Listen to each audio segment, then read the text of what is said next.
Did you know pumpkins last for months uncut? But the second you slice one open, the clock starts ticking. I'm TV and radio's horticulturalist Nick Federoff, and today we're dissecting these orange orbs. You'll never look at a pumpkin pie the same way again. From calorie-packed seeds to why chickens go crazy for this stuff. We're diving into everything pumpkin. Plus, I'm revealing a secret trick that turns away pumpkin into a fall centerpiece that actually lasts. This one is over a year old. Stick around. I'm showing you how to harvest every edible part. Smash that like button, not the pumpkins, and subscribe for more botanical adventures. Today we're going to dive into the world of pumpkins. In particular, we're going to dissect them. Have you ever cut one of these things open before?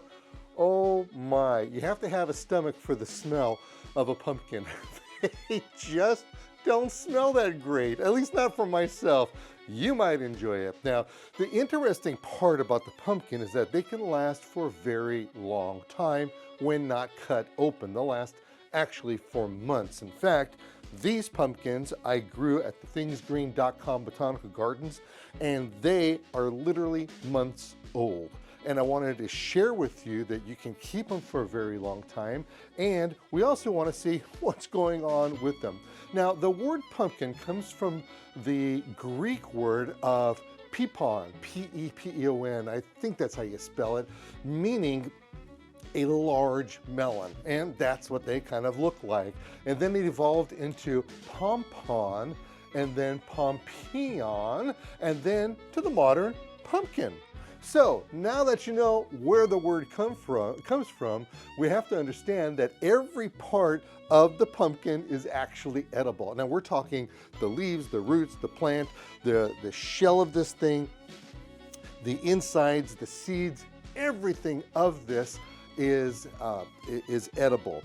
So what do you say we start the whole concept, okay? Oh, by the way, most people aren't going to eat the leaves. Most people aren't going to eat the roots. They're not going to eat that.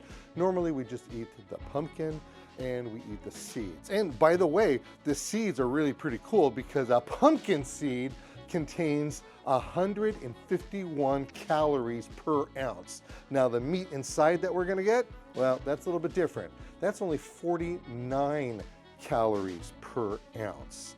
So we have to decide what we're going to eat. Now, isn't that kind of fascinating though if you think about it? Because we have the inside, the seed, has more calories than the actual meat itself. And if you cook the outside of this, you can actually eat that as well. So it's up to you. They're not very sweet usually. That's why when you go to the market and you buy a pumpkin pie, they doctor it up with a lot of sugar and a lot of whipped cream, and I love my whipped cream on my pumpkin pies. Okay, so what we're going to start off over here is trying to figure out what kind of knife is going to be okay to cut these things open, whether it's a cleaver, whether it's a serrated knife, or whether it's a straight knife. You know, you just have to figure it out. Be careful when you cut these things because they are sharp. There's no doubt about that. Now, before we start dissecting, or as we start dissecting, I should say, you're going to notice that the stem is really important to keep on the plant. And the reason for that is because the stem allows you to hold it. Give you something to kind of hang on to. So that's important to kind of keep in mind. The other thing is that there are a lot of different reasons why we would keep a pumpkin around. Of course, you probably equate this with something like Halloween or Thanksgiving or even Christmas and New Year's time, because what they'll do is they'll take and they'll decorate them. The idea and the concept of cutting them out has kind of died down a bit, where now today what they'll do is they'll take and they just use markers and paint and such like that, because that allows them to last a long period of time. Now, you've actually seen on this show before where we've made little pumpkin planters for centerpieces, and the smaller the pumpkin, probably the better centerpiece that it'll make. And of course, it's beautiful for a cornucopia for Thanksgiving. So this one right here has a little bit blemishes. It has some character to it.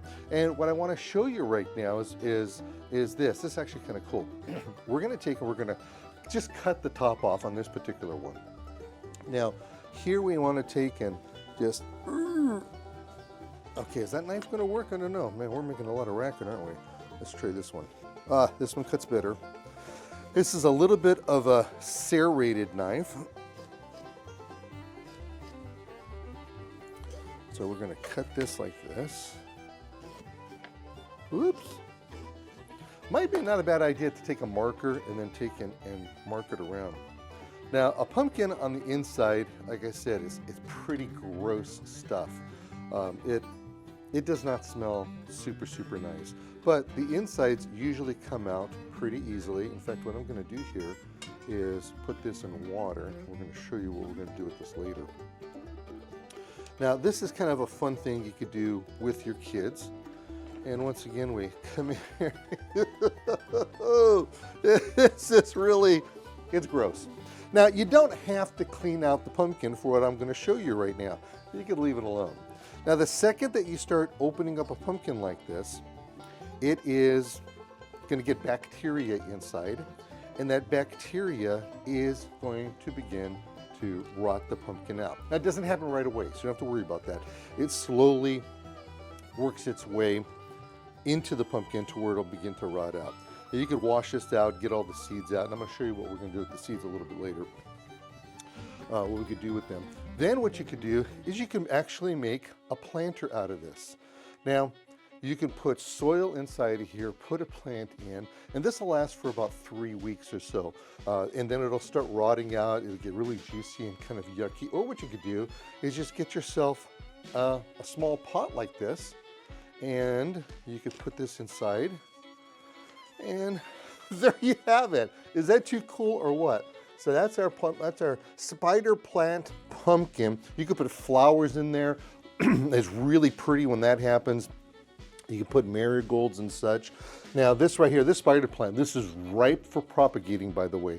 If you were to take a container that had soil in it and take this right here, just this right here, and let it touch the soil and anchor it to the soil somehow. Just put a little rock or something like that. You leave this here for a couple of weeks, it'll start to root. Then you would just cut this off and you would have yourself another plant.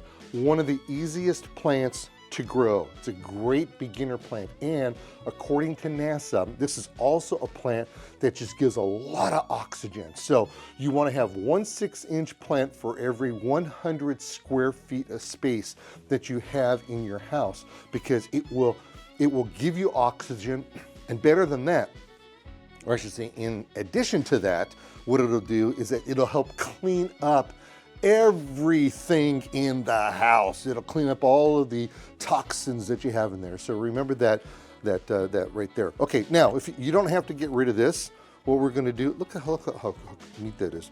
What we're going to do is we're going to cut this off like this, kind of like at an angle, because we're not finished. And we're going to go just like this.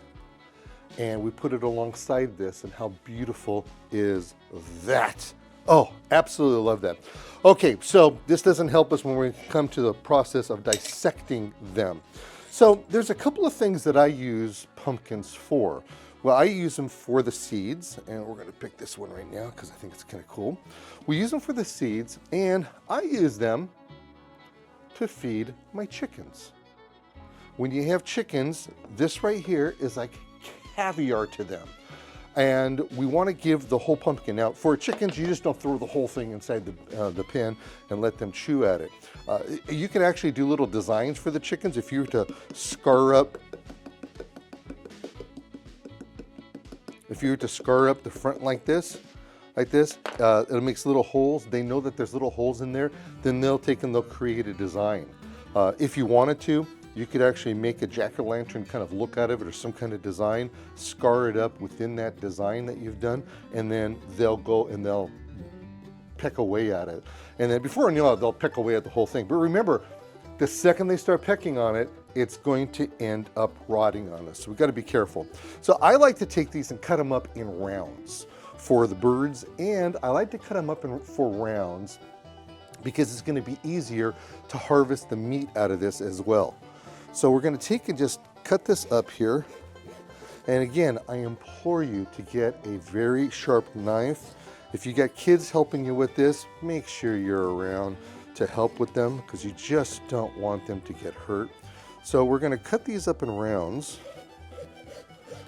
In fact, Mrs. Sting's green, she just spoils our chickens. Okay, so we're going to take and cut things up in rounds like this.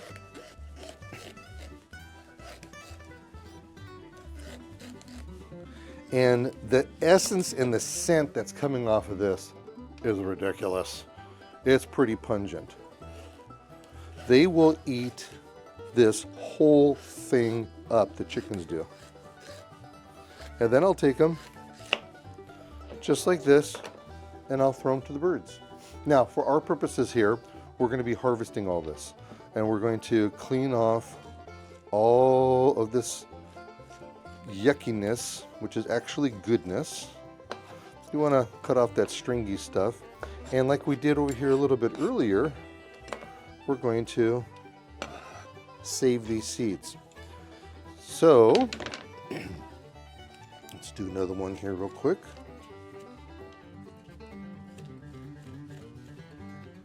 We're going to cut this off. Like I said, the stringiness will eventually cut off. We'll take and we'll clean this up. Now, here's the whole thing about pumpkin seeds. As I mentioned a little bit earlier, they are 151 calories per ounce. So you could take these and you can just put them on a cookie sheet, dry them, just allow nature to dry them, and then you can eat them. Those are called raw pumpkin seeds. Or what you could do is you could put them inside of a toaster or an oven on a very low degree, no more than 125 degrees. Stick them in the oven and then check on them every 10-15 minutes because you don't want them to burn. And once they've been dried out, then you've got yourself dried pumpkin seeds. Or what you could do is you could take and you could put these in salt. And if you put them in salt, you could put salt in the brine or put some salt in water and let it dissolve. Let it soak there for a short period of time. And then without dampening them off, you put them on your cookie sheet and then you dry them. And then you have salted pumpkin seeds. Any way you do them, they're going to be absolutely awesome. But what about growing them? Yeah, we can grow these things. Now, it's really kind of cool because the largest pumpkin that was ever grown was around 2,100 pounds by a guy, I believe it was in Italy. That's a huge pumpkin. In fact, they're so big that they put them on pallets and they have to use forklifts and cranes to pick these things up. It's a real science in how they do it. So the bigger the pumpkin seed, the bigger the pumpkin you're going to get. So if you want to grow pumpkins this size, you use seeds this size. If you want to grow a giganormous pumpkin, you can pay upwards of $25, $50, $100, $200 for giant pumpkin seeds from those winter pumpkins, and you can grow real big ones. But again, it's a super intense science. You got to get in there and you have to baby the plants like you've never babied before. And believe it or not, those competitions, the people will win $20,000, $30,000, $40,000 off of them. Well, whatever the award money is, it's a lot.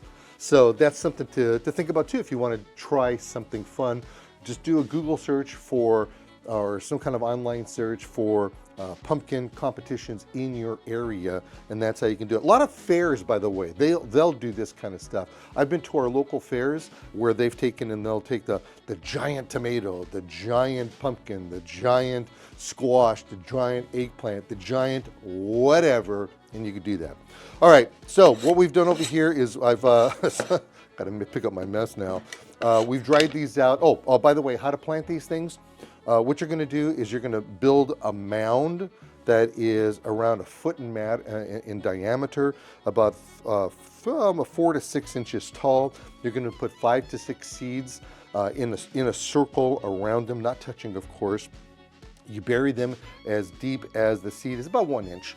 You bury them and then you water them. Once they start growing, you're going to pull all but, say 2 or 3 of them out. So you're going to leave at least 2 of them in because you want to make sure that you've got plants so they can cross-pollinate. The vines, you need room to grow these things. My pumpkins this year, I had 3 vines. I don't think I had 4. 3 for sure. Yeah, even if I had 4. They grew 60 feet. That's how each one of them grew. That's how long they grew.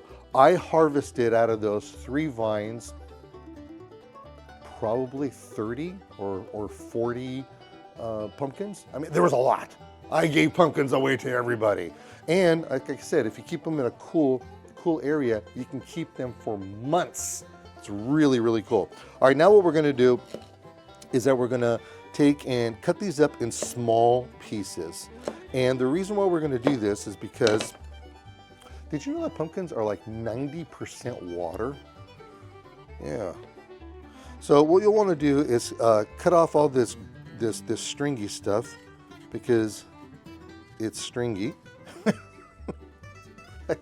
I think that's the technical term for it. And then you're going to want to cut it off from the rind itself. Try to get as much rind as possible. Now you could take and you could store this rind. You could not store the rind. You could take this, give this to the chickens too. That'll be fine. I wonder if turtles or tortoises can eat this stuff. Not 100% sure. I don't see why not. We've done shows with different tortoises. Tortai, is that what they're called? Got more than one? No, I don't know what they're called. Tortoises. Anyway, so this is not necessarily the easiest job ever, and you're going to get these little blocks of meat that we're going to call this pumpkin meat, and then you would, again, you could store it just like this. I should not store it. You could take and you can freeze it. I would get all this stuff off. You don't want all that on there. This knife is really sharp. I don't want to cut myself over here. Call the medics. So you're going to take this and you could freeze it like this when you're ready to use it. Whether you're cooking it, there's a lot of ethnic dishes that actually use pumpkin in their recipes. You can make pies out of this, as I mentioned earlier. You could whop it up. You could use it for food. You could save it for the birds. You could, so there's just a ton of things that you can really do with this. So it's really, really kind of cool. Oh, by the way, did you know that the concept behind carving was not created over here? It was created in Ireland. And what they did is that they took squash and they took turnips, because turnips can get massive like this. They were carving those, and then it eventually turned into the pumpkin. So this is what we're gonna do with this. Again, you gotta have the stomach for it. It's always a good idea to test it out first, to ask yourself whether or not, get a small pumpkin, cut it up. You'll eventually get used to it. I'm really not smelling it right now, so it's really not as bad as I think that it may be. And then put them in a blender. Cook them up. Look on. I'm not a cook. I'm not a chef, but I know Mrs. Things Green would make bread out of this. She would, I don't know, make something crazy out of it, but it's actually pretty good. There's 45 different varieties of pumpkins, and you just need to decide which you want to grow, because you can grow little itty bitty tiny ones, or you can grow the big ones. It doesn't matter. Oh, by the way, what you would do is that you would plant these in spring. That's when you need to grow them, and you're going to be harvesting them typically in August, September. They do need a lot of water. As I mentioned, they're 90% water. So they're very impressive. They're very cool. I had the opportunity. I brought one of my grandkids over to the thingsgreen.com botanical gardens. Had him out there showing him how to pick them. The stems were kind of tough for him, so I got him a pair of loppers and I showed him how loppers. And this little rascal is only a couple of years old, and he was able to do that. It's just a fun thing. And if you can't grow them, if you cannot grow them, then go buy them. That's okay. But you're going to have to buy them when they have them in season. They don't normally have these outside of, say, October, late September into October, and rarely can you buy them into November. So that's why growing them is kind of cool. Or if you are going to buy them so that you could store them, and it's so important to keep them cool. Now with that, I have more of this stuff to make, and maybe I'll get some pumpkin pie out of the deal. All right, Mrs. Things Green. By the way, she has no idea I'm doing this, so it'll be a surprise for her. She's a great cook.